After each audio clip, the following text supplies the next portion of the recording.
والصلاة والسلام على رسول الله।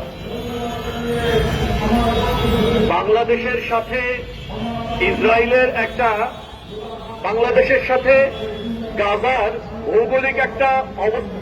ভৌগোলিক একটা মিল আছে।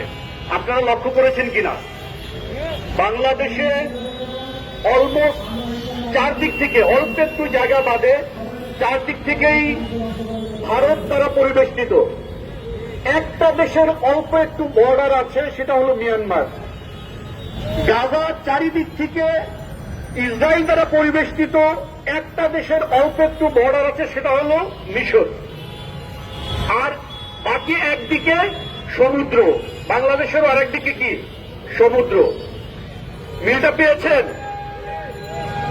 আল্লাহ রাব্বুল আলামিন কোরআনুল কারীমে দুইটা জাতিকে মুসলমানদের সবচেয়ে জঘন্যতম শত্রু হিসাবে সাব্যস্ত করেছেন।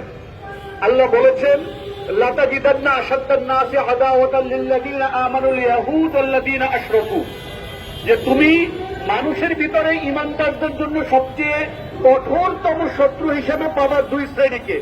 একটা হলো ইহুদি এবং আরেকটা হলো পৌত্তলিক মুশরিক। একদিকে পৌত্তলিক, একদিকে ইহুদি, আরেকদিকে পৌত্তলিক মুশরিক। মিলটা কি পেয়েছেন? সুতরাং আপনি এই ইকুয়েশনটা মিলিয়ে নেন।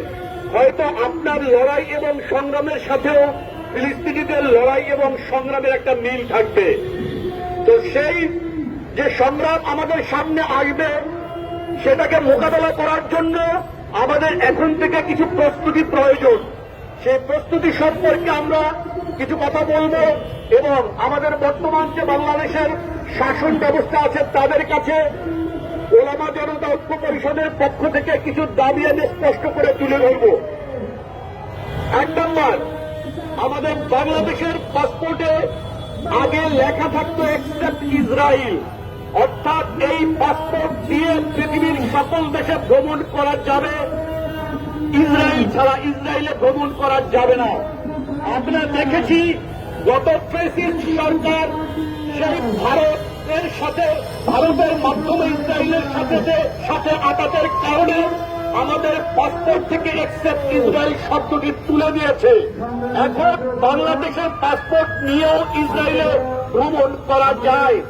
এর অর্থ হল আপনি অঘোষিতভাবে ইসরায়েলকে রাষ্ট্র হিসাবে স্বীকৃতি প্রদান করলেন। সরকারের এই জঘন্যতম ও নিন্দনীয় কাজের নিন্দা জানাচ্ছি এবং বর্তমান সরকারের প্রতি আহ্বান জানাচ্ছি, আমাদের পাসপোর্টে আবার এক্সেপ্ট ইসরায়েল শব্দটি পুনর্বহাল করতে হবে। যদি পুনর্বহাল না করা হয়, তাহলে আমরা জানিয়ে দিতে চাই আরো বৃহত্তর পরিসরে গণ আন্দোলন গড়ে তোলা হবে। আমরা দেখেছি বিগত সরকার বাংলাদেশের মুসলমানদের উপরে গুপ্তচর বৃত্তি করার জন্য ইসরায়েল থেকে আপনার সফটওয়্যার কিনেছে, গুপ্তচর বৃত্তির সফটওয়্যার পেগাসাস। এই একটা বিষয় বিভিন্ন গণমাধ্যমে প্রকাশিত হয়ে পড়েছিল।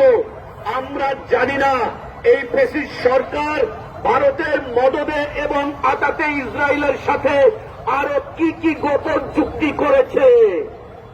গোপন চুক্তি করা কি সম্ভব না? আমরা আশঙ্কা করছি আরো কোন ক্ষতিকর চুক্তি বিগত ফ্যাসিস্ট সরকার হয়তো ইসরায়েলের সাথে করেছে।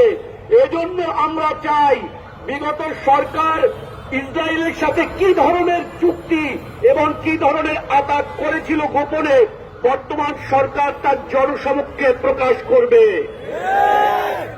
আমরা আজকে এই অনুষ্ঠানের মাধ্যমে ইসরায়েলের এবং ভারতে যে মুসলিম নিধন চলছে তার নিন্দা জ্ঞাপন করছি এবং আমরা আহ্বান করছি আপনাদের সকলের প্রতি, আপনারা যে সকল পণ্যের মাধ্যমে এই ইসরায়েল শক্তিশালী হয়, এই ভারতীয় শক্তিশালী হয়, সেগুলোকে আপনারা বর্জন করবেন। এই ঈদে অনেকের ভারতীয় শাড়ি এবং থ্রি পিস এবং বিভিন্ন পণ্য ছাড়া এই দেশের অনেক মানুষের ঈদ উদযাপন নাকি পূর্ণতা পায় না। নাউজুবিল্লাহ। আপনাদের যদি ঈদ ইসরায়েলি পণ্য ছাড়া এবং ভারতীয় পণ্য ছাড়া পূর্ণতা না পায়, তাহলে আপনাদের এই ঈদ আর ঈদ থাকে না, পুজোয় পরিণত হয়।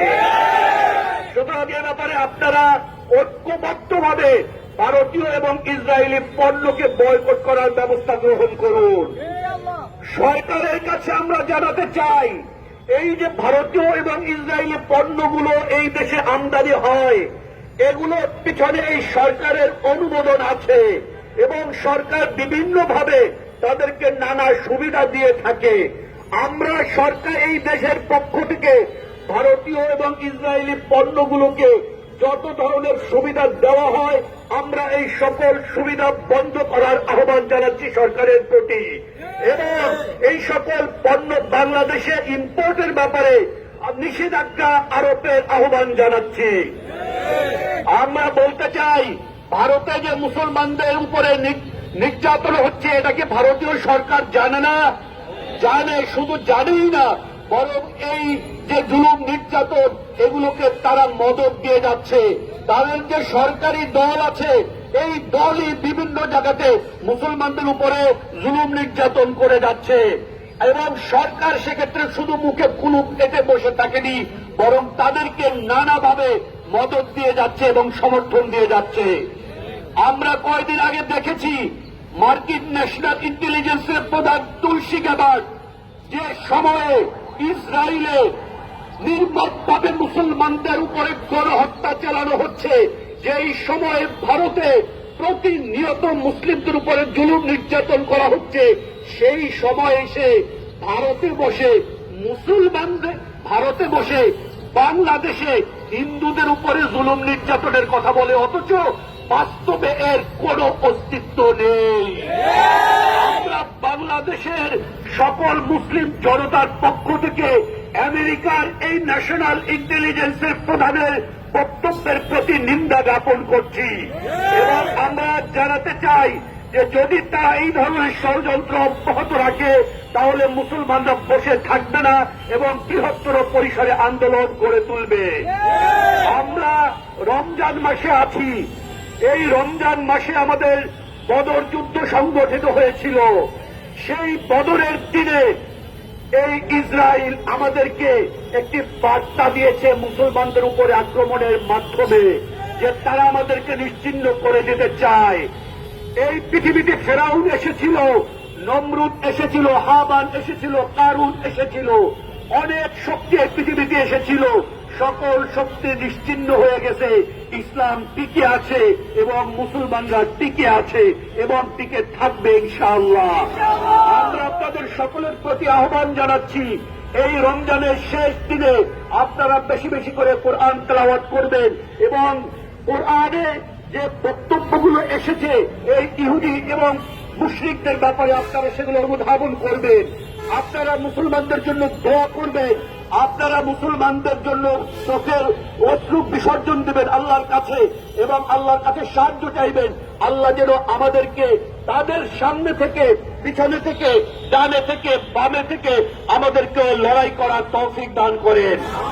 আমরা আমাদের ততক্ষণ পর্যন্ত আমাদের এই লড়াই বন্ধ হবে না যতক্ষণ পর্যন্ত আল আকসা মুসলমানদের নিয়ন্ত্রণে না আসবে, যতক্ষণ পর্যন্ত ফিলিস্তিনের ভূমি মুসলমানদের নিয়ন্ত্রণে না আসবে, ততক্ষণ পর্যন্ত আমরা আমাদের লড়াই চালিয়ে যাব, আমরা আমাদের লড়াই চালিয়ে যাব, আমরা আমাদের লড়াই চালিয়ে যাব ইনশাআল্লাহ। আল্লাহ রাব্বুল আলামিন আমাদের সকলের শেষ বিন্দু রক্তকে এই লড়াইয়ের জন্য কবুল করুন। আমিন ওয়া আখিরু দাওয়ানা আনিল হামদুলিল্লাহি রাব্বিল আলামিন। আসসালামু আলাইকুম ওয়া রাহমাতুল্লাহি ওয়া বারাকাতুহু।